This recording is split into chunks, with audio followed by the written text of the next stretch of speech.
Imaginemos que estamos viendo un video donde se habla sobre los hábitos del sueño en las personas. En él menciona ciertas frases que nos llaman un poco la atención. En promedio, las personas duermen a lo sumo 6 horas al día. Todas las personas duermen más o menos lo mismo, ya que la desviación estándar es menor a la media hora, y solamente el 20% de las personas logra dormir 8 horas por día. Todas estas frases, a no ser que se haya hecho un censo para poder concluirlas, son hipótesis, postulados que podemos considerar válidas o no. En lo que sigue, vamos a presentar una herramienta que nos permite poner a prueba estas afirmaciones a partir de los datos obtenidos de una muestra, y considerando que podemos cometer un error al momento de tomar la decisión sobre la validez de dichas afirmaciones. Para ello, vamos a trabajar con 4 ejes: la construcción de la hipótesis nula y la hipótesis alternativa, identificar el tipo de prueba que vamos a hacer, calcular el p-valor y tomar la decisión estadística sobre las hipótesis. Para poder llegar a una conclusión sobre la validez de las afirmaciones que escuchamos, primero tenemos que tener en claro qué es lo que queremos probar, y para ello vamos a construir la hipótesis nula y la hipótesis alternativa. La hipótesis nula hará referencia a aquello que estamos probando, mientras que la hipótesis alternativa a lo que debería cumplirse si es que llegáramos a rechazar la hipótesis nula. Su construcción es bastante sencilla. Primero vamos a tener que plantear las 3 alternativas en relación al parámetro que queremos probar. En este caso, cuando dicen en promedio, las personas duermen a lo sumo 6 horas al día, vamos a querer ver qué pasa con el promedio poblacional en relación al valor de variable 6, siendo las alternativas que el promedio sea exactamente de 6 horas, que el promedio sea menor a las 6 horas y que el promedio sea mayor a las 6 horas.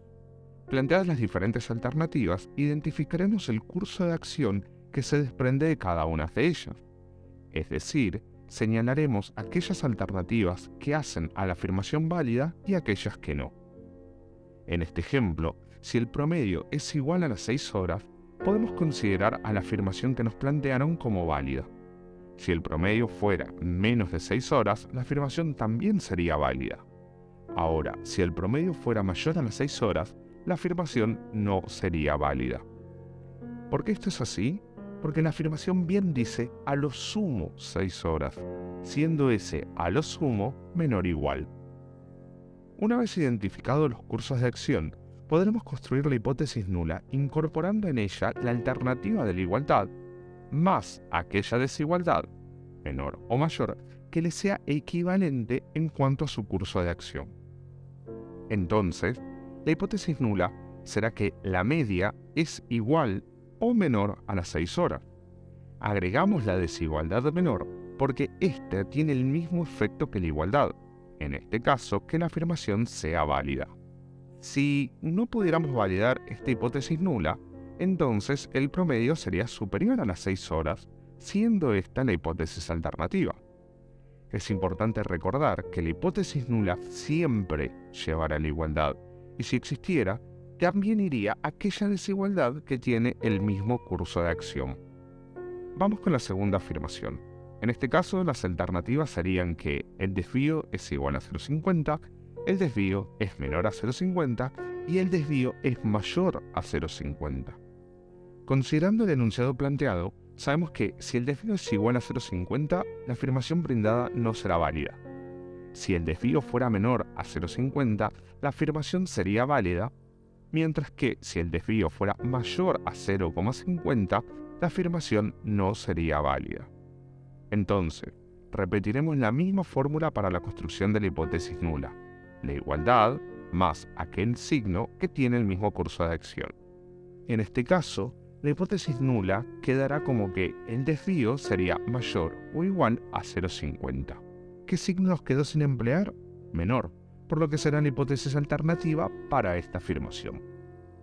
El último ejemplo, que tiene que ver con la proporción, nos muestra un caso particular, porque si planteamos las alternativas según la afirmación que nos brindan, solamente podremos considerar válida a dicha afirmación cuando la proporción sea igual a 0,20. Si llegara a ser menor o mayor, la afirmación no sería válida. Por tanto, la hipótesis nula quedará solamente como la proporción igual a 0,20, porque en este caso no hay una desigualdad que le sea equivalente. Y como las alternativas que nos quedaron sin emplear son menor y mayor, la hipótesis alternativa será que la proporción es distinto de 0,20.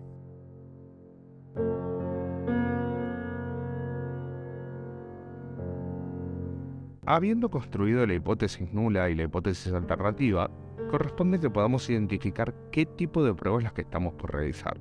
Existen 3 tipos de pruebas con las cuales podemos trabajar: la prueba unilateral derecha, la prueba unilateral izquierda y la prueba bilateral. Sabemos que estamos en presencia de una prueba unilateral derecha cuando la hipótesis alternativa tenga el signo mayor, como lo muestra el ejemplo de nuestra primera afirmación. Pero, ¿por qué identificamos que es una prueba unilateral derecha? Si consideramos las hipótesis y la distribución del estimador, entenderemos que si la media que tomamos de una muestra se posiciona en el extremo derecho del gráfico, por ejemplo asumiendo un valor de 15, 17, 22, estaríamos enfrente a evidencia de que la media poblacional quizás no es menor o igual a 6 como indica la hipótesis nula. Este tramo dentro de la distribución, en donde rechazaríamos la hipótesis nula, dada la evidencia que tenemos de una muestra, es lo que se conoce como región crítica. Dependiendo en donde esté ubicada la región crítica dentro de la distribución, será el tipo de pruebas que estaremos realizando. Para el segundo ejemplo, en donde la hipótesis nula nos indica que el desvío es mayor o igual a 0,50, la hipótesis alternativa nos muestra que el desvío es menor a 0,50. Entenderemos que dentro de la distribución tendremos que rechazar la hipótesis nula si el valor del desvío estándar que obtenemos de la muestra se posiciona en el extremo izquierdo del gráfico, porque significaría que el desvío estándar no es mayor o igual a 0,50, sino que estaría próximo a un valor cercano a 0, siendo este el ejemplo de una prueba unilateral izquierda.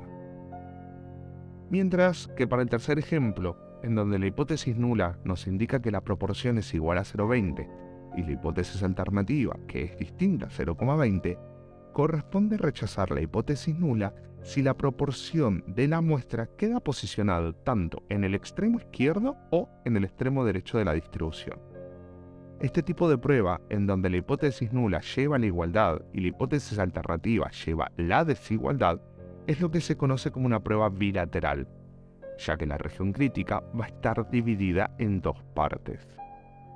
Entonces, recapitulando, el tipo de prueba quedará definido por la posición de la región crítica dentro de la distribución, siendo la región crítica esa zona en donde la evidencia muestral nos invitaría a rechazar lo que postula la hipótesis nula. Obviamente, hay una forma un poco más intuitiva de detectar dónde se encuentra la región crítica y por ende de identificar qué tipo de prueba es. Solo basta con mirar el signo de las hipótesis alternativas, porque si a partir de cada uno de los signos construimos una flecha, veremos que esa flecha apunta a la posición en la que estaría la región crítica. Y con ello podremos decir con mayor facilidad qué tipo de prueba es.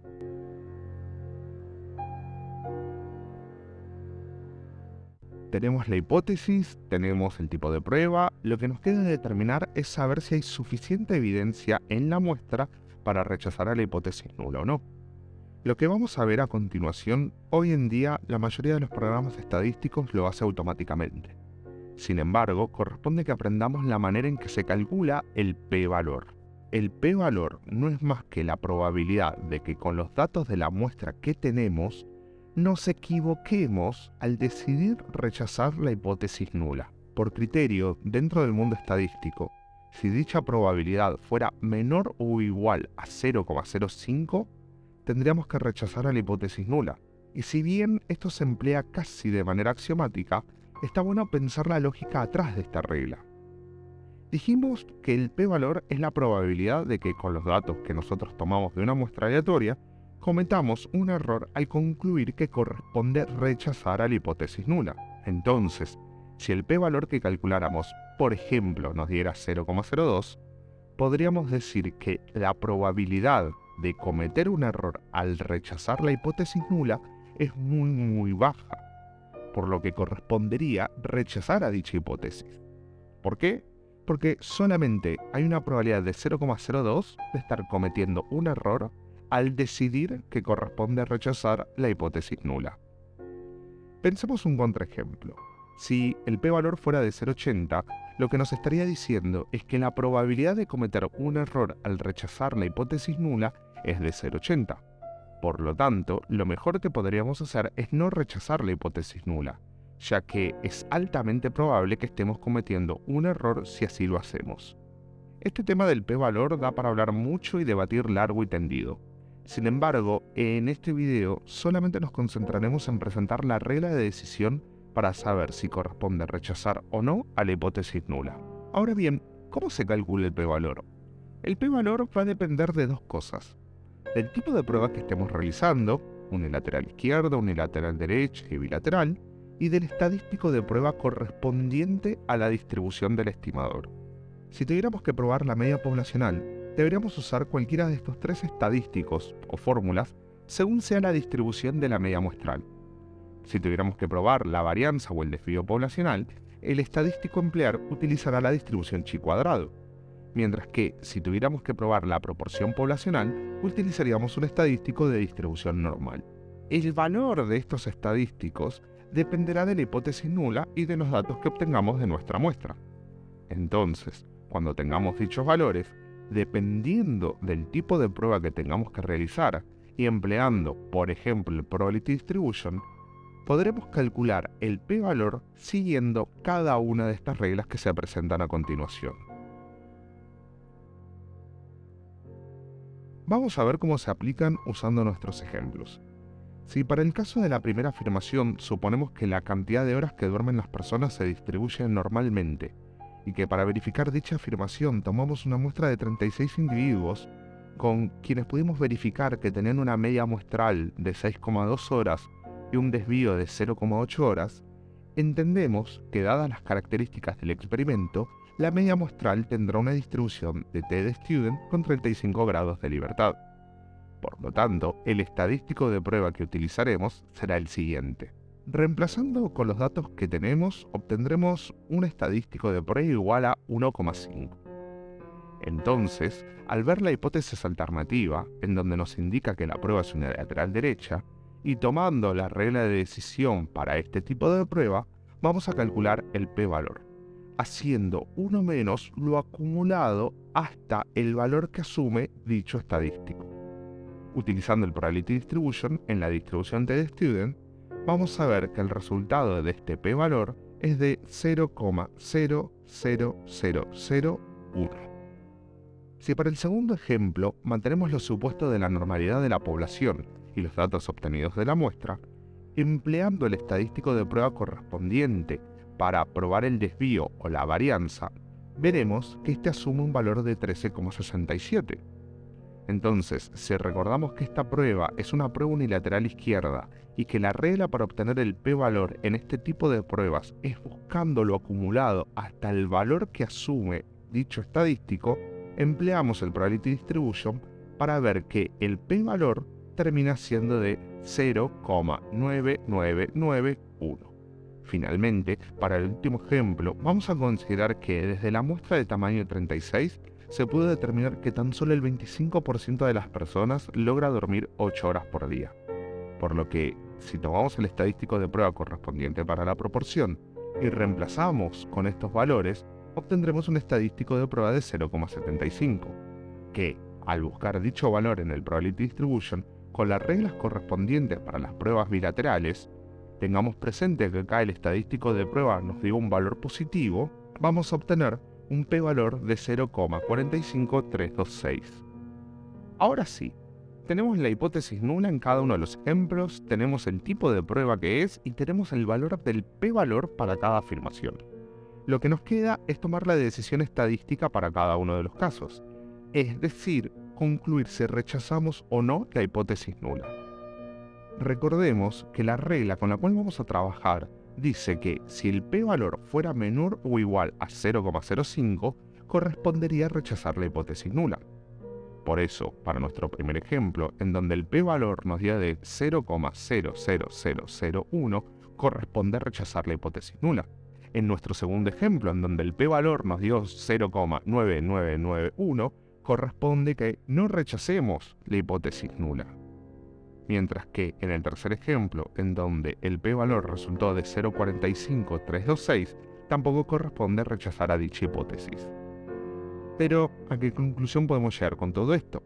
Para el primer ejemplo, en donde se rechaza la hipótesis nula, diremos que hay suficiente evidencia a partir de la muestra para considerar que la media es superior a 6. Nótese que la conclusión final se hace en función de la hipótesis alternativa y no desde la hipótesis nula, porque esta metodología, la de las pruebas de hipótesis, se limita a concluir si tenemos suficiente evidencia desde la muestra o no para considerar lo que diga la hipótesis alternativa. Nunca, bajo ningún punto de vista, vamos a decir que gozamos de evidencia muestral para confirmar la hipótesis nula. Simplemente diremos si hay o no evidencia para concluir sobre la hipótesis alternativa. Porque, en definitiva, de esto se trata el trabajo de la ciencia. No se trata de encontrar evidencia que sostenga una hipótesis, sino de buscar evidencia que tire por la borda a dicha hipótesis que se está probando. Entonces, en el segundo ejemplo, en donde el p-valor nos dio superior al 0,05, vamos a decir que no rechazamos la hipótesis nula. Por lo tanto, no tenemos suficiente evidencias desde la muestra para considerar lo que dice la hipótesis alternativa. En este caso, que el desvío sea menor a la media hora. Mientras que en el último caso, en donde el p-valor nos dio superior a 0,05, vamos a decir que no rechazamos la hipótesis nula. Por lo tanto, no tenemos evidencia suficiente para considerar que la proporción de personas que duermen 8 horas por día es distinto de 0,20. Y atención con esto, no estamos diciendo que la proporción es igual a 0,20, sino que no tenemos pruebas para decir que sea distinto a 0,20. Suena lo mismo, pero en realidad no es igual. Por eso, es importante tener presente que, si no rechazamos la hipótesis nula, no tenemos suficiente evidencia para considerar la hipótesis alternativa. Mientras que, si rechazamos la hipótesis nula, significa que tenemos suficiente evidencia para considerar la hipótesis alternativa. De esto se trata la metodología de las pruebas de hipótesis, de buscar evidencia a partir de la muestra para poder decidir si rechazamos o no la hipótesis nula.